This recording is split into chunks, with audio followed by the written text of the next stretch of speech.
Welcome to a new episode of the Creative Industry Insight podcast. I'm your host, Bobby. Today, we welcome Director Ben Feldman, who joins us to talk about their work on the rise of the Red Hot Chili Peppers, our brother Hillel. Ben will talk us through how he went about constructing the story about friendship, music, and life during that time period. Please be warned there are heavy spoilers in this episode. Now let's jump into the conversation with Ben.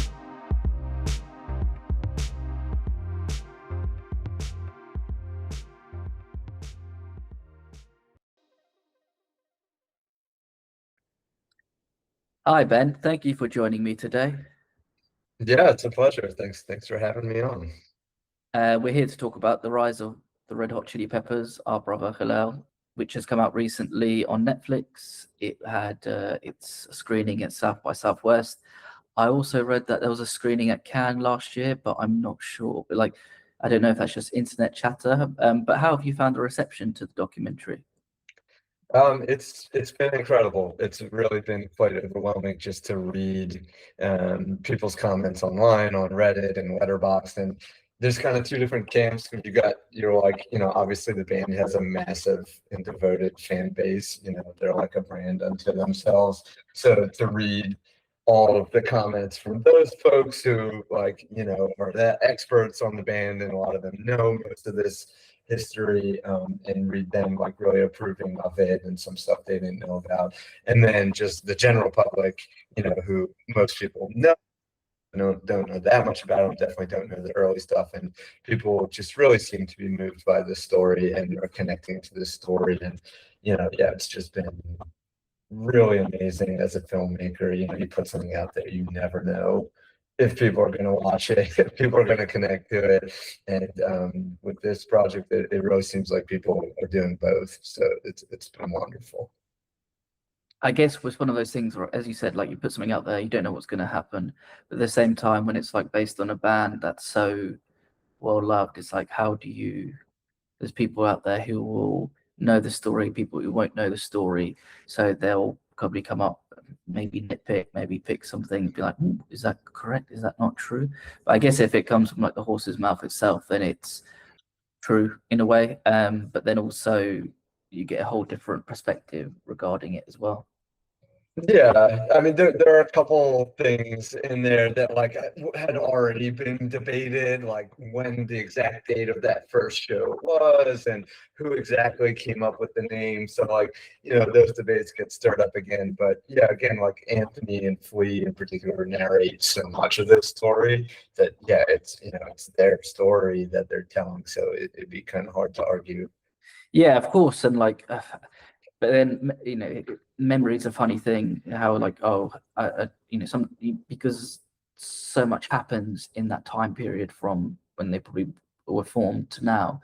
You probably those sort of memories might fade away because new ones will come in or other things might happen as well. So the same with the first gig and name. Yeah, I'm quite amazed that people manage to sort of remember these things, and whilst you're having the story narrated, you have so much. It just feels like they're just reliving it from that day, like it was just yesterday. So I guess it's as well with how they prepping and how they sort of thought about the things that were coming through, and the questions, sorry, that have been asked, and also going back through their history. But before we jump in, how did the project come about, and what made you want to take it on? Yeah, the film was inspired, or the seed was planted by Chris Smith's film Wham, and I really was taken with that film. I mean, I think Chris is an amazing filmmaker, but I really liked how he paired contemporary interview with Andrew Ridgeley with archival interview with George Michael, since he had passed by the time they made the film. And after seeing that, I remember just kind of thinking, I wonder who else you could do that with. And I've always been, a lifelong music fan. Music really is my first passion, and film is a close second. But so, I knew a little bit about Hillel's story, and I knew he was a prolific journaler. And so, I thought well, maybe, we could put him in conversation with these other guys, similar to how Chris did it in Wham. And that was really how the seed was planted. when you do get something like this and you kind of get an idea of like, oh, I've seen how they might have done it in Wham, and now I can kind of implement what they've done into what I want to do. Do you find that it was easier to communicate your ideas to people because you've got a visual and audio example of what you sort of want to press on with, but then also you can add what you want to do to it as well? Yeah, I mean, as a filmmaker, like, you're always inspired by different things and have different references. So, that was one film that was a reference, but, there were certainly others. And of course, I think, you start off with those references, but then you find a visual style of your own, which I think we really did here. I mean, so many people have been commenting on the graphics and the animation and how well that really complements the film. And, so that was stuff we explored on our own, just based on the time period and the scene that the story is coming out of. You want all that to feel cohesive. So, yeah, it helps to have those references as a starting point for sure. But then I think, you hopefully gel with the other creatives on the film and come up with a visual style that suits the film. Mm. And I guess when you have an idea and then you sort of going to build from it, because they're set in the 70s and 80s, you can kind of then bounce around of like, oh, how can we portray what's going on at the time of this? And especially with like the animation, love the use of animation in it because it's just, it transforms you into like the sort of the time is there, and it doesn't become just a talking heads documentary, which as a fan you can get enthralled with it, but then it just adds another layer of this is what it was like when we're sitting in the car listening to music, and Flea is told, yeah, you should play bass for the first time, and you're sort of sitting there, you're thinking like, this is how I can imagine it going down. And as friendships as well, I don't know about you, but like when you have those moments with your friends in cars or sort of areas, it's always things that stick out. I think it was raining as well, they were saying, so I could like, you just add another layer to their story and like visually as well. It's like, yeah, it's just different, and it's good, like in a good different way. Yeah, well, I mean, part of that is Flea, especially in that scene, is just such an evocative storyteller, and he can really set the scene. So then that gives you so much to play with, in recreating that scene through animation. But yeah, totally. We wanted it to feel like of that world. I mean, these guys were super creative in the way they dressed and, how they, you know, um, exhibited themselves, and Hillel was like this stunning visual artist. So yeah, we wanted that to be represented in the animations, and also, yeah, it was coming out of this period of like, LA counterculture and subcultures, and like zines. And so part of what we were trying to reference was like, like posters for shows being stapled on telephone poles, and kind of some rough edges around that. And yeah, we wanted the animations to feel specific, place yourself there, but not so specific that you felt like you were looking at these people, like you could see yourself in that. So like you said, like, yeah, spending that time in the car. And I remember when I was like 15, every night I would drive over to my friend's house and we would share a cigarette in the car, for 5 minutes, and we both had to get back home. But yeah, there's something magical about like that age when you have a little bit of autonomy. You can drive, but you're not, you don't yet have so much responsibility, and you're really trying to explore who you are, and you're trying to do that through your friends. I mean, that's how I really found who I was, just by hanging out with these friends day in, day out. Yeah, exactly. And it's also like taking your, maybe creating that nostalgia for yourself as well as audience members, to be like, as you said, you've got the autonomy, but not enough to be like the sort of responsibility side. And you kind of get that across the documentary as it went along, especially when they talk about like how they become bigger and more successful, and how I think at one point when they're talking about, oh, I don't need to have a job to pay bills because this is my job now. And sometimes I guess in a documentary, like you can really pivot on a point to say, like they didn't realize how big it is, but I think they knew straight away, like especially Flea, like the how much it meant to him and like them in a way, that they're getting paid and they don't need to get a real job. They don't need to go do something else just to, what's the word? Support the music and what they're going to do. They can focus on it 100%. Yeah, I mean, I think both Flea and Anthony talk about not having outsized ambitions for this project. You know, they were like, if we can afford to feed ourselves and, you know, pay rent by playing music and hanging out with friends, like there is no greater success to them. And so, yeah, like the success they achieved, kind of despite their limited ambition, really makes it all the more impressive.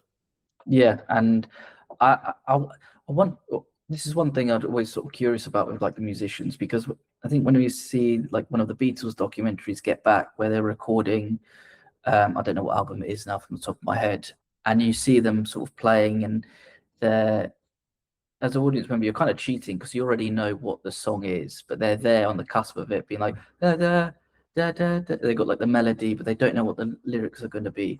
I always wonder when you see these sort of things, like the process of people musically and how they get from like A to B and how they just do the little bits to just change a song to make it work.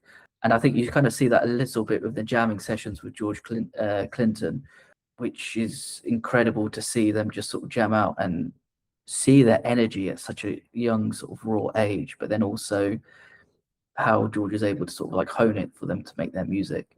It feels like, you know, sometimes like kids who've had too much sugar bouncing off the walls with the way they're playing and jumping around. Yeah, I mean, well, yeah, I love that scene in Get Back about making of Let It Be, and you see Paul McCartney like forming the song Get Back just out of clay, like he's just finding it and shaping it. It's incredible. And yeah, I mean, I think there's something magic about pairing music with visuals, you know, in film, whether it's a scripted project or a documentary. And so, yeah, we really tried to put story first in this film and kind of hang the music off of the story, just because it is such a powerful story. But certainly the music is intrinsic to that and is almost like, you know, the fruits of that story and these their connection as friends, like kind of gave resonance to this music. So yeah, I mean that the scenes with George in the studio are kind of amazing, and that he's really kind of like the first like adult in the room, even though, you know, like George Clinton like has his own, you know, he's lived a life and he's an amazing dude. But yeah, like I think he kind of was able to guide them, and get to know them a little bit. And they're still super close, like all these years later. George told me he was at Flea's wedding like a few years ago. Like they're still very, very close. And yeah, it's amazing to see that process and see behind the scenes. Yeah, and crazy thing is like George Clinton, the first thing I've ever noticed him in was in Good Burger. So it's quite funny when you go back from, oh, that's that guy in the insane asylum dancing and changing the music, to then actually know this is a musical legend, and you're thinking like, oh, I've got that completely, you know, like got that completely wrong. Yeah, he has lived a life. He's an amazing dude. Like when we interviewed him, he was in Miami for like some festival he had played the night before, and he was apparently played like a 3-hour set until like 1 in the morning, and then he meets us the next morning to do this 3-hour interview. You know, and the guy's in his 80s, like he's just a force of life. I'm what, probably more than half his age, and the idea of staying up until 1, yeah, makes me feel tired. Even now, speaking of you, think about it, it's like holding back a yawn so it can, um, I just hear because you. it's like how can you do that? But I guess with like you feed off the energy of the crowd and the music and just you're doing what you love. It's like, yeah, like it doesn't matter. But then Yeah. you're mentioning sitting down with George for 3 hours to have an interview with him. How do you go about prepping interviews with different subjects there? Because I can imagine that you have your set of questions, but after each person that you interview, the next sort of set of questions could be slightly altered because of something that they said. And how do you keep on top of those sort of things? Because again, with Flea and Anthony, there'll be your sort of main body of sort of questions and answers. Then how do you incorporate their answers into other people's questions and follow-ups to see if they can, if it jogs something in their memory, or it's they can provide an extra tidbit to Flea and Anthony's answers? Yeah, it's a really good question, and there's different approaches towards this, and kind of pros and cons of each. So yeah, like the first show I did, I had a previous life as a lawyer, and then just started got into directing film and TV about 5 years ago, and the first show I did was a 4-part series for Amazon called Bug Out, and it was the first project it really was a trial by fire for me, and I learned a ton, but kind of fumbled my way through. And that in the interviews, well, it was a story that kept changing and evolving, and so we really had to work very hard in the edit to kind of make this a cohesive story that was all connected. Next show I did was with this company called Raw in the UK, and at least the producers I worked with on that show had a very scripted kind of approach where they're like, no, we write out the story beat by beat, and then you reverse engineer your questions to elicit those answers, and then we have our show. It's written beforehand. So that was a very different experience. And then on this, it was kind of somewhere in between, because this is like a band that has, like I said, a lot of followers, a lot of interest, a lot has been written about them. There have been books written about these early years. So there's a lot of the story that's known, and of course, Flea and Anthony have both published memoirs that deal in part with this period. But yeah, of course, you want to leave room for those kind of like happy accidents or connections that can be found in the edit, and really allow it to feel more like a braided like chorus of voices that are telling this story. So yeah, I think it's being well prepared, knowing generally the arc of the story you want to tell and what questions you need to ask in order to elicit those, but also allowing the flexibility for people to go on tangents within reason, and yeah, like allowing people to give you the magic that, because you can't fake that stuff. Like it's always an issue when you do pre-interviews. You want to get some sense of what people are going to say, but you don't want it to feel rehearsed or practiced. So, you want it to feel genuine, and like these people are rediscovering these emotions and telling this story. But you also want to have some idea of what the story is that you're going to tell. So, yeah, I think that's kind of what's our approach here. I guess if you experience both the sort of spectrums and being prepared in a way where you're kind of like, well, I need to think on my feet, but then also I need to have that structure because I know what I want, but how do I make sure that I can get something that's different enough to what's been said? Well, not different because it makes it sound like they're skewing their story a little bit, but to get something more than what's been repeated said. So it's not just a sort of copy and paste from a memoir or behind the music sort of documentary might have come out previously, and how we can sort of progress. And I guess you can have it not cheap, but you can kind of have a follow-up question already ready for what they said compared to if it's like a memoir, because that will probably be typed and people are sort of regurgitating what they're saying rather than being able to have those follow-ups. Then also you can pick up on what they've said and ask somebody else who was there at the time, oh, what do you think about their show? And I think it was a fashion designer, I can't remember his name now, who said this is going to change the world. And it's like stuff like that where you can, I can imagine when you're sitting there, you probably have a big smile on your face because like that's exactly the point in minute 20 that I'll use in the edit about where things all come together and magic is starting to happen musically wise. Yeah, I mean, yeah, Gary Allen was great and brought a great kind of vibrancy and energy in that chorus of voices. But yeah, I think yeah, allowing for that kind of magic to happen. But I'll also just say, like, I wasn't concerned. We did get stuff, like Flea told us some stories, and prefaced it by saying, like, I've never told this story publicly before, and some of those are in the film, so there is new material. But I also just think, like, it doesn't hinge on that. Everything is like how you tell the story. It doesn't have to be stuff that no one's heard before. If you have a novel and effective way, an emotional way of conveying the story, it's going to land with people whether they know how it ends or not. I mean, like every article that's covered this film said, talks about Hillel dying at 26, so like people know that.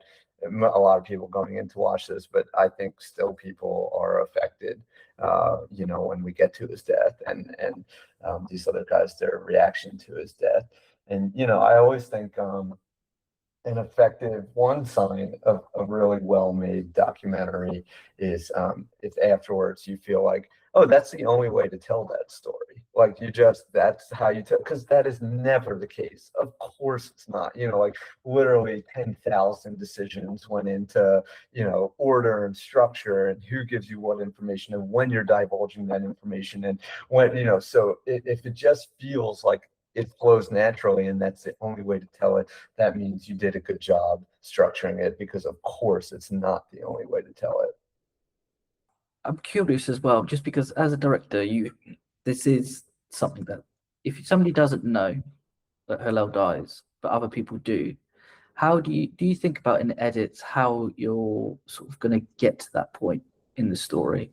Because sometimes there's other stories or other docs that I've seen recently where they give away that something happens in the first 5 minutes, and I guess that's a really brave choice, because as an audience member, if you're not in the cinema, if you're at home, unfortunately, you might get distracted by your phone. You can, Google it and spoil it for yourself, even though it's real life and it's been there for a long time. It's still like something that you can spoil. As a director, how do you feel like in your structure that do you want to give away what's happened, or do you want to sort of build it up? And obviously, it's a story about friendship and about friends and how like their identity and how they build an identity together. So obviously a death is a big thing, but I don't think it's the main part of the documentary. Is there stuff that you have to think about where you don't want to focus too much on like a negative, but more on a positive of their friendship and identity?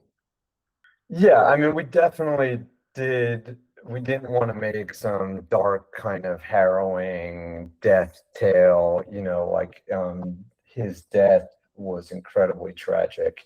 And, I think it really affected the people around him and continues to. But yeah, the pitch was always that this was a film about adolescent friendship, how important those friends are that we make at that age, and how they continue to define us all these years later. And here it just so happens that that group of friends went on to create one of the biggest rock bands in history.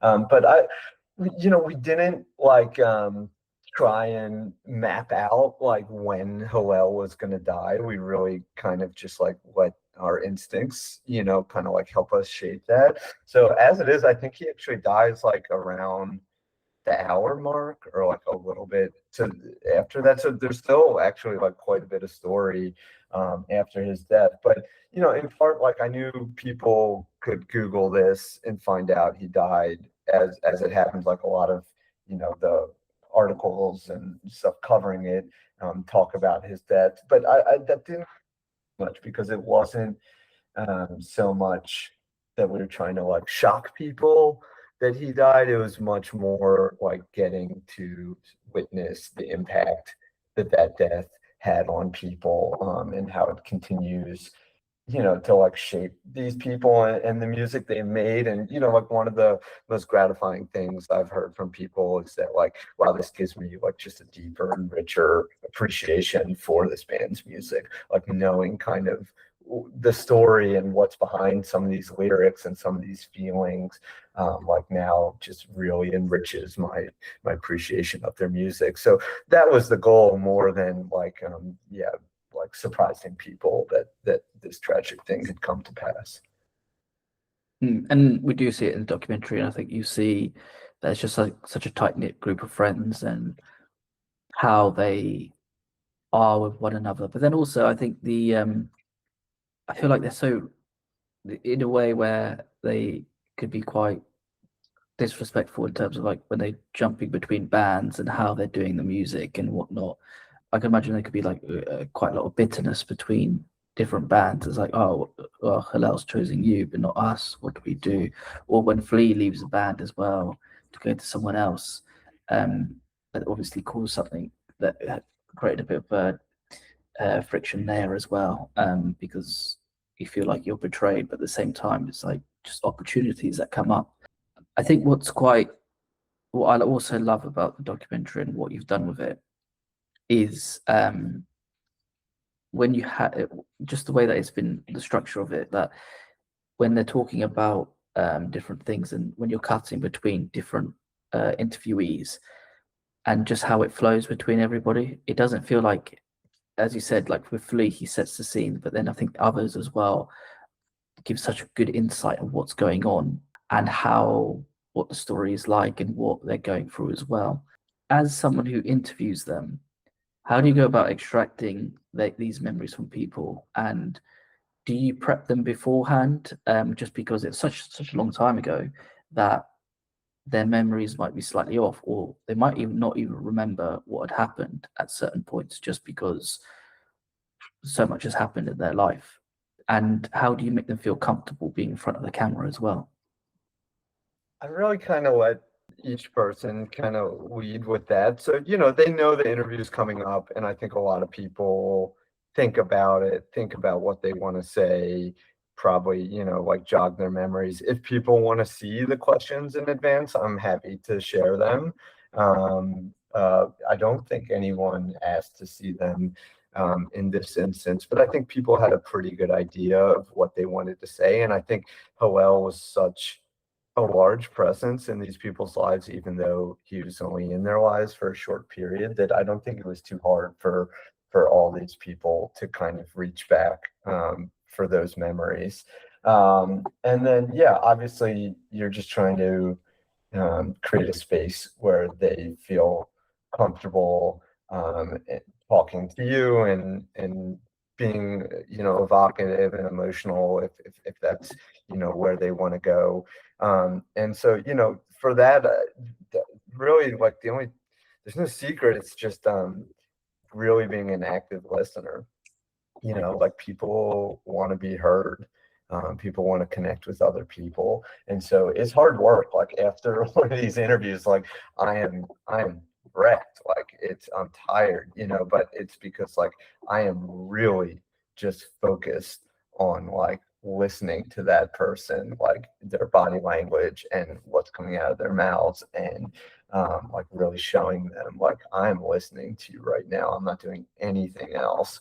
And I find that's very effective. Then how do you recover from an interview? I know it sounds like it's like a bit dramatic by saying recover, but how do you then recharge yourself for the next interview and sort of review what's been said and done? Because you're focusing so much on a person and you're giving them so much of yourself. But then also there must be a part of you, as you said, you're so exhausted afterwards. Like, how do you then just sort of recharge and then go back to what prepping for the next one, but then also reviewing what's been recorded then? Yeah. Well, I don't typically have to review it because I am actively listening so much that I've got it, so I don't need to, like, watch the dailies. Like, I know what was said.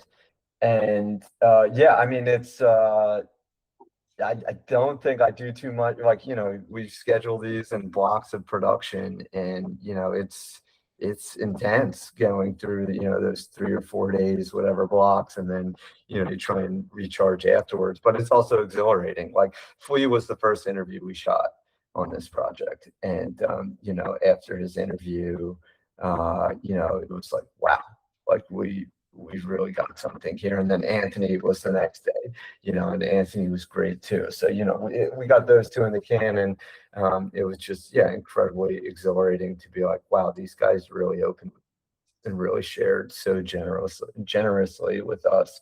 And, like, now the responsibility is on us to make something meaningful and worthwhile from this. Do you find that, well, I guess if you have them lined up first, it kind of sets the tone for the rest of your documentary. Do you find that might be a little bit of nerves, or sort of like everything's kind of relying on these two interviews? Obviously you're going to be prepped, but is there certain sort of nerves that kick in that you're thinking, and if this goes tits up, then we might be in a bit of trouble? Of course, it's incredibly stressful and nerve-wracking. And like not to mention, like I didn't know how long I had with these guys. I didn't know what they were going to be open to speaking about. So yeah, of course, like, and we started with Flea. Both Anthony and Flea showed up exactly on time by themselves on their motorcycles, like super professional. And then yeah, we like sat down with Flea, and I was like, "Hey, Flea, just to like know how long do I have here? Like, I want to know how quickly to move through my questions." And he was like, "Let's just get it right, man. Let's just get it right." And I was like, "Amazing! Like that's what you want to hear." Yeah, of course, we were incredibly nervous, but both these guys. It also helps, that these guys have been around and have been in feature films and like are Hollywood fixtures. They are fairly comfortable in front of the camera to begin with, but of course we were incredibly. It's very nerve-wracking going into it. That's actually quite a good thing, knowing that somebody's like, let's just get it right, and you think that probably lifts so much weight off your shoulders, because it's like these guys know what they want to do. He's not here for an hour, or if he's got like a doctor's appointment or dentist or whatever. He's here to do what we need to do, so we can probably take a little bit extra time, follow a certain other, go down other garden paths and find out answers on certain things. God, that must have been so like, whew, Yeah, okay, that was a like, big relief. But also you want to show that like you know what you're doing and you're not gonna just like, you want to show like I've got command of this. So really like we were pretty pointed, Flea and Anthony's interviews were each about 3 hours, and that was it. And we were able to get everything we needed, and they were the primary storytellers for this film. But yeah, it's certainly a huge relief. I didn't know if he was going to say like, yeah, I got a hard out, an hour and 15 minutes, and then it's like, okay, let me assess what do we want to just skip over here? What do we need to get? And they're both incredibly generous, in terms of time and spirit, and amazing, just amazing. And I guess as well, having that time and being generous with it probably means a lot to them as well, because you're continuing having the memory of their friend and someone who means so much to them. And it probably gives them a little bit of joy as well, because you're talking about good times and nostalgia, and how certain these things sort of shape them as that they are now. And how even you say it in, I think they even say it later on in a documentary, a show is like, this show and every show is dedicated to Hillel, and just shows how much somebody like that means to them, and they probably think about them all the time. Even when Flea says about going to the grave and having some random person there sort of visiting it, it's like he still has an effect on people today. And he obviously didn't say how old that person was, but that person could have been somebody in their 20s who wasn't even born when Hillel was around, sort of thing. So that was quite interesting to see. Yeah, no, I think that is what it's saying. Like, yeah, you didn't even know him, and yeah, he was just so moved that this person connected with Hillel's music and Hillel as a person. And yeah, they were so happy to hear that like this film had found distribution and was going to be going out to the world. And they were so happy for Hillel's legacy, that more people are going to come to know and appreciate him. And I guess a whole new generation gets to get involved and see him as well, and understand the sort of person that he was, and music created, and an artist that he was. What I sort of want to continue with when you're talking with people like Flea and Anthony, and probably other people as well, is that it's obviously a very emotional subject. It's very hard hitting at times, and people are going to tear up and get quite upset thinking about things. I think you see Flea when he's talking about his daughter and how Hillel said you have a daughter and didn't get to meet her in the end. As a director, because you're so focused on their body language and how they're behaving, how do you go about giving time to let them breathe in those moments, but then also getting them back on track with the interview as well? Because it's, I can imagine it's a very, very fine tightrope, and it can be, I think if you go one way, it can be a bit, you could be maybe too insensitive. If you go another way, you could technically lose them because they're not, because they might be lost in their feelings and emotions. Yeah, I mean, I think when someone is being so generous to like allow themselves to be vulnerable to you and to the world, because it's being captured. I just try and give as much space as they need, so let them kind of lead there when they want to continue with that and when they're ready for the next question. And usually people will tell you either verbally or through body language when they want to move on to something else. But certainly I'm not in a rush to move on to something else when someone is communicating via their emotions that way. Okay. I guess it's, I always think that like you have to think of the human side, but then selfishly as a director, you kind of want to get what you want to get as well. I can imagine it's just such a very hard thing to do. And even though you're focusing on people, it's also like the yin and yang. It's like, do I be a human or do I be a director? Do I follow my instinct or do I just allow them to breathe as well? Well, yeah, I think those like tensions can come into play, but here they really didn't, because it's not like we led them there to get emotional, like that was really just them taking themselves back there and sharing about it and getting emotional. So it didn't feel at all like I was like, oh, I want to draw this out some more, or let me kind of like ask this question because I know that will elicit an emotional response. No, this is these, particularly with Flea and Anthony, like, I at certain points of the interview, like they really wanted to lead, and that was more than fine with me.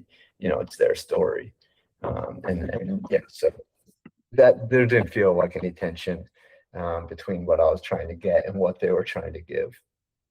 Okay. Okay, cool. Well, that's good to hear. And yeah, in a way to sort of allow people to say what they want to say and, give them time to sort of breathe and recompose themselves.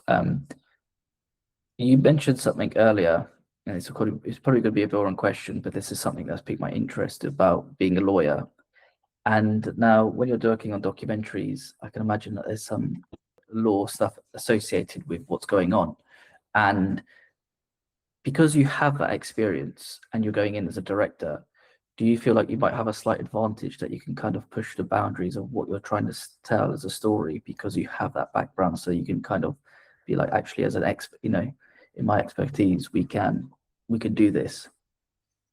Uh, not too often. Like I think it probably comes in handy more just in like general analytical skills and like trying to wrap my head around a story and writing questions. I think that it can be helpful there, but it's not like I didn't practice any kind of entertainment law or anything like that, so it's not like I have this great body of knowledge about that, although I did get asked to teach this course on like what was it called, like legal knowledge for filmmaking or something like that. And so I taught that at a film school here in Philadelphia a few years ago. So that helped me kind of like learn a lot. And like, I have an ease with like reading case law and statutes and stuff that can help when there is an issue, but it's not like I have this broad base of knowledge. Okay, fine. I was just curious to know about that because I know I've spoken to previous documentary filmmakers and they've mentioned it about legal side. So I was like curious to know if there'd be like a overlap or something regarding that as well. What I'm sort of is I've got two more questions. As a documentary, because it follows a part of the story of Red Hot Chili Peppers, you have to sort of end it in a way where I feel, you've got Hilal's death, you have the aftermath of it, and then you see the sort of band progress. And I feel like there's a way where it kind of skips over their 40 years in a way, but it's in a way that it's done that it's like, and then, we all know what happens with the rest of the story of the band. And you cut to them playing stadium tours and albums and the different albums that they make. How did you go about thinking about ending the documentary, and were there other ways that you wanted to end it, but it just didn't feel right at the time? Well, the focus on this film was always like the origin story and the focus on the friendship, for the initial lineup of the band. And so, yeah, we knew it wasn't gonna come, to present day or anywhere close to that. But I think once we were able to film John Frusciante's interview, which was actually the last interview we shot, he really like created this perfect circle and perfect ending, because like at the beginning of the film, it's this archival interview and they're asking Hillel, like, oh, what does it take to be the guitarist for the Hot Chili Peppers? And he says, well, I guess you got to play like me. And then, by the end, John is talking about how when he first joined the band, he was trying to show off and be a virtuoso, and it just wasn't working. And then he made this decision to just play like Hillel completely, and that's what he does for Blood Sugar Sex Magic. And he says in that he develops his own style, and then that's really the album that launched the band into superstardom. So it's kind of this perfect full circle that he gives into just playing like Hillel. And then, like he says, like, because Hillel knew how to play with Anthony and Fleet, because, they had this, incredibly close bond. And so by trying to emulate that and step into his shoes a bit, he's able to find like that rhythm and that connection with these guys. It's such a good way to sort of bookend the documentary, because as you said, you're talking about the rise rather than a whole what's it called? What's the word? Then to sort of fast forward their history, and then sort of tell the next side of it. I guess you kind of leave it open for like another documentary to be like the next part of their story and what they do and how they become even bigger, and the music that they create. I don't know. Maybe that's another idea Netflix can call us on, eh? Totally. I mean, there's certainly more to, the like entire story of the Red Hot Chili Peppers, but this film was more pointed in its focus. And, like I think, it's a feature length film. It's 90 minutes, and, there's like a very important and tight story to be told here that kind of fit perfectly into that length. Yeah, and I think as well, like as an audience, maybe sometimes you think 90 minutes, or how can they tell this? But you managed to nail it. So, hats off to you and your team. For my final question, so we talk about identity and like the sort of styles that people have in this film, and like, what the music created for them, and how they sort of went about finding the identity, because they were slightly, misfits in a way, growing up in broken homes and whatnot, and they found identity in music.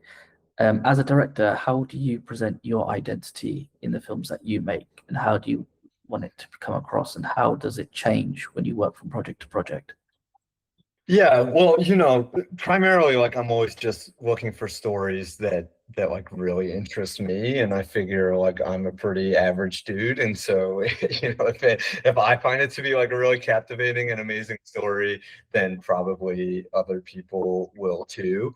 And yeah, like I enjoy throwing myself into the world of these different subjects. So like the first one was all about people who collect and bugs and the like underworld trade, like illicit trade of bugs, and that was incredible. Like I traveled to all these different places and learned so much. And then the next project I made was about this boxer who refused to take a dive and was poisoned as a result. And it was just like incredible to throw myself into the world of boxing and professional sports and kind of the seedy underbelly of that.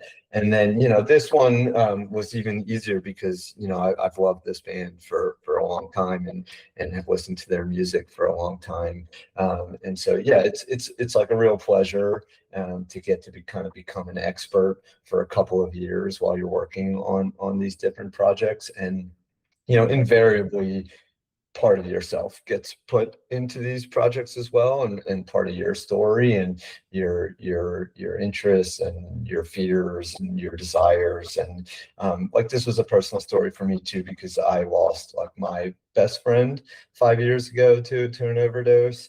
And like, I think I shared that with Flea and Anthony, and like, I think that probably helped them like feel a little more trusting in telling this story, because I could empathize a little bit, and I knew what that was like.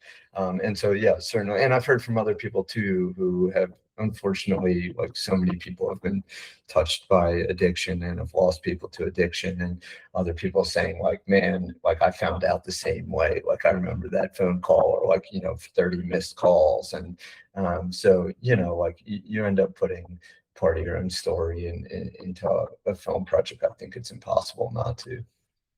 Mm.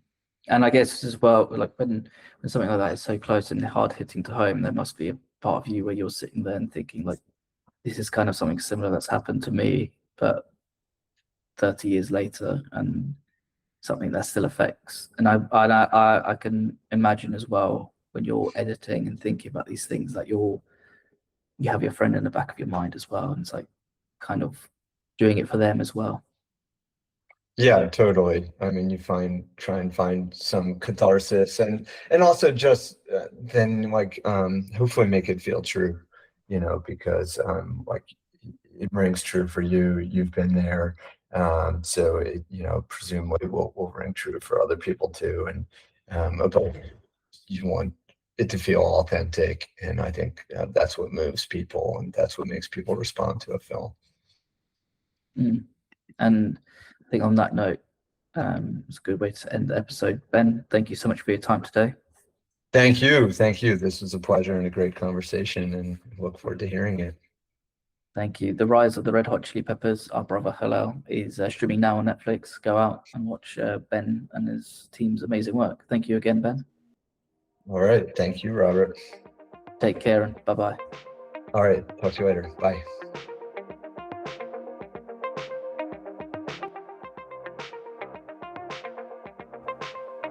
Thank you for listening. Please subscribe, rate, and review this podcast.